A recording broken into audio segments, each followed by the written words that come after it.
Des gendarmes très présents, prêts à intervenir à tout moment en cas d'affrontement.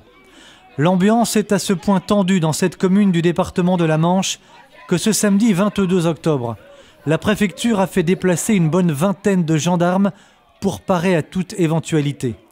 D'un côté, au moins 70 personnes, des sympathisants du Front National.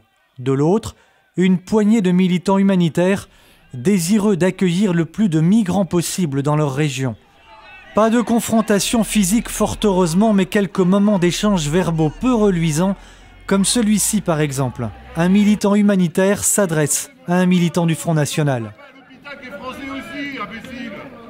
Alors, j'ai le droit de me lever à l'heure que je veux, tu toléreras rien, toi, c'est incroyable. Ah ouais, on voit tous que toi, t'as décidé de vivre, en fait, c'est ça la diversité. Les cons. Arrête de parler, toi, arrête de parler, toi, arrête de parler, toi. Depuis quelques jours, la Chapelle-sur-Vire, une commune fort paisible de 300 habitants, est en ébullition, car elle doit accueillir des migrants, ici, quelque part, dans ce magnifique complexe immobilier, propriété d'une communauté religieuse. Combien de migrants?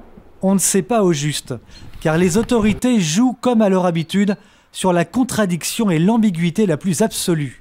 On parlait de 60 dans un premier temps, on ne parle plus que de 15, mais bien malin, celui qui est capable de dire combien il y en aura au final. Si nous avons fait une manifestation aujourd'hui, c'est parce que les habitants nous l'ont demandé, ont pris contact avec nous. Les habitants vous l'ont demandé? Les habitants nous ont téléphoné, ils ont eu mon numéro sur Internet, comme ça se fait maintenant. Et puis, j'ai mobilisé les adhérents de la Manche pour qu'on organise une manifestation en soutien des habitants. C'est bien à la base une demande locale. Nous, c'est une politique, la politique de dissémination des migrants, c'est quelque chose que nous dénonçons depuis des années. Pour nous, la seule solution, c'est l'expulsion. Pour des tas de raisons, pour des raisons sociétales, pour des raisons économiques, puisque nous pensons que nous n'avons plus les moyens d'accueillir tous ces migrants en France, sachant qu'en plus, à l'origine, ils ne veulent pas rester, ils voulaient juste aller en Angleterre. La Chapelle-sur-Vire est concernée par l'arrivée de migrants en provenance de la jungle de Calais, mais pas seulement. 50 km plus haut, au nord-ouest, toujours dans la Manche, la commune de Saint-Germain-sur-Aix, où nous nous sommes rendus, plusieurs dizaines de personnes sont attendues, ici même, dans cette énorme bâtisse, un centre de vacances planté face à la mer. Une arrivée qui inquiète fortement. La commune de Saint-Germain-sur-Aix est un endroit où vivent retraités et pêcheurs l'hiver, beaucoup de touristes l'été. D'après les informations que vous avez, madame, ce ne sont que des hommes.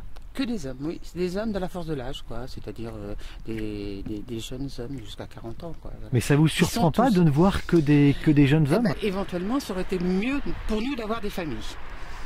Moi, j'aurais mieux aimé d'avoir des familles. Et je vous assure que les gens d'ici sont assez froids, mais ils auraient bien aidé ces gens-là. Mais d'une manière générale, ils auraient été mieux accueillis. D'une manière générale, les personnes comme vous ici, les habitants du quartier, sont inquiets. Inquiets. Moi aussi, je suis inquiète. Qu'est-ce qu'ils vont faire toute la journée? Et puis, bon, c'est des gens aussi qui se reposent dans la journée, ils vont se balader la nuit, des choses comme ça.